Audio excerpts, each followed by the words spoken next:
As long as video games and consoles continue to be successful with consumers, then there's most definitely going to be imitators. From strange Nintendo Wii ripoffs, to consoles that aren't even sure what they're trying to imitate, you're watching GamerBrain, and today on the show, we're taking a look at 12 of the worst video game console ripoffs out there. Number 12. The Game Child. To start off our list, we have what is possibly the earliest and most blatant ripoff of the Nintendo Game Boy that there ever was. The Game Child was mass-produced sometime in the late 80s with the sole purpose to steal Game Boy sales. The instruction manual for this thing claims that it's a very fun and challenging piece of gaming hardware, and although that isn't true, the sad reality of this console is that it's just a crappy LCD console with one built-in game that happened to come in 3 different variations, including Space War, Desert War, and Football. Freaking football! And none of them were even fun nor challenging, and if Nintendo hadn't released their Game & Watch handhelds years earlier, then this thing may have been cool at the time, but instead it'll just live on as another piece of junk that nobody bought. Number 11. Game Theory Admiral. Well, at first glance, this thing might look like a Game Boy Advance console. It's actually only capable of playing original Famicom or NES games. But don't be fooled, because this console is built using some of the cheapest components out there, and although it is advertised to have a video output to your TV, you'll be playing your games on a fuzzy, washed out 4x3 screen. Maybe you want to take this thing on the go with you? Well, if you're a fan of playing games on a tiny screen with a cartridge looming over top like a rooftop, then this is the console for you. And to top off this crap sundae, this console is only compatible with certain games for the Famicom, so compatibility for the system is anything but perfect. Number 10. Wii Vision. Here it is, the first of many consoles on our list that are attempting to cash in on the success of the Nintendo Wii. The Wii Vision, as it's called, boasts full HD graphics at an eye-boggling 240x240 screen resolution. The games that the player will find on the console will all be from the NES, because I guess emulation from the Super Nintendo is just too difficult to pull off. Although if that doesn't make you want to purchase one of these, then prepare yourself, because this console can be all yours for $150. I shit you not, this thing costs $150. But hey, they throw in those amazing wireless controllers, so it's definitely a must-buy. Number 9.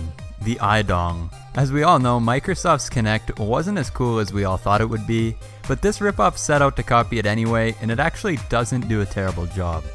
This thing doesn't really use your body as a controller though, and rather it uses sensors, reflective pads, and IR lights to identify the controller that comes with it. In saying that, it's more like a Nintendo Wii, but the iDong can also hook into your PC or compatible cable box to play games. The thing that I felt held this console back besides its obvious hardware piracy was its name. Seriously, who's gonna want to buy something called the iDong? What do you want for Christmas, Timmy? I want an iDong, Dad. See, it doesn't really work out so well. Number 8. PCP Station Advance. An obvious ripoff of Sony's PSP, let's just get the name right out of the way off the bat.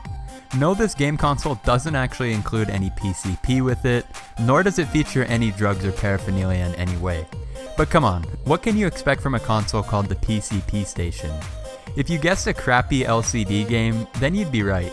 This thing is barely even a console, and in order to play a different game, you actually have to swap out the screen. And speaking of the screen, the backlight literally only comes from one side.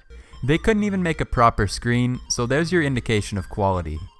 I don't think any gamers are asking for a follow-up to the PCP Station anytime soon. Number 7. Polystation.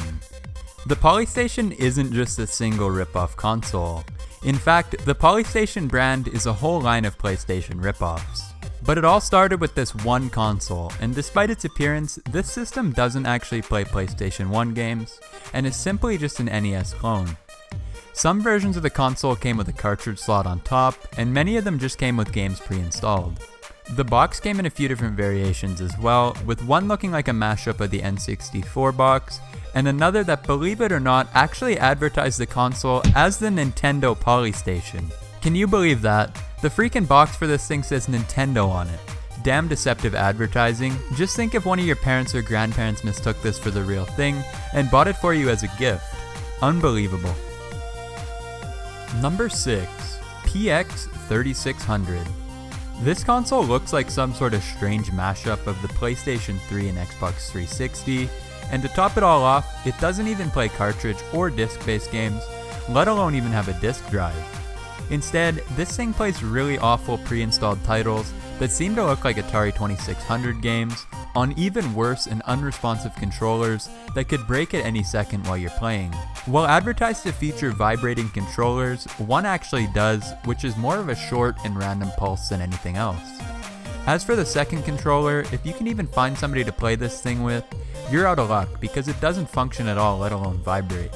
Clearly, all the production budget for this thing went into making the disc drive that they forgot to put in. Number 5. Neo Double Games. This infamously awful console is clearly a ripoff on Nintendo's DS line, with none of the cool features that the DS had. And in case you didn't notice, this thing doesn't actually play cartridges either. Instead, just like the PCP Station, you're again required to take off the screen and swap it to play other games. The bottom screen doesn't even function, it's merely there to make this terrible knockoff look more like the console it's trying to imitate. The games on the Neo Double Games are exactly what you'd expect. Crappy LCD games featuring a barely recognizable character and crappy backlighting that all LCD games have. Did I mention that none of the games are even in the least bit fun? Number 4. Nintendo V. Originally released in 2007 by Chinese developer Jungle Tech, the Nintendo V, you heard that right, is of course a ripoff of the Nintendo Wii. But unlike other console ripoffs, the people over at Jungle Tech actually developed some games for the thing. Which is pretty surprising to me because most of these cheap consoles rely solely on emulation.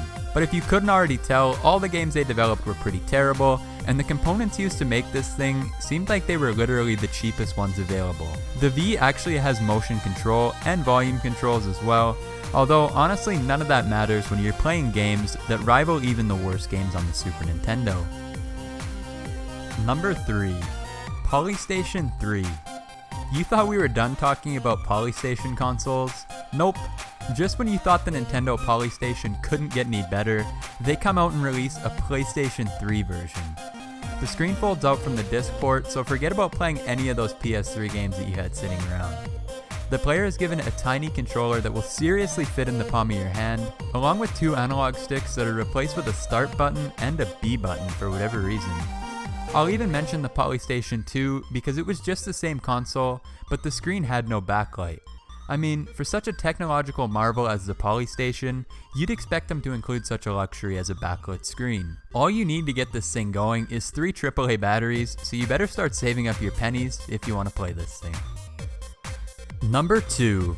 The Ouya. Today on the show, we're going to try something a little bit different and play a game called Find Something on This Console That's Original. I'll give you 10 seconds. Go ahead.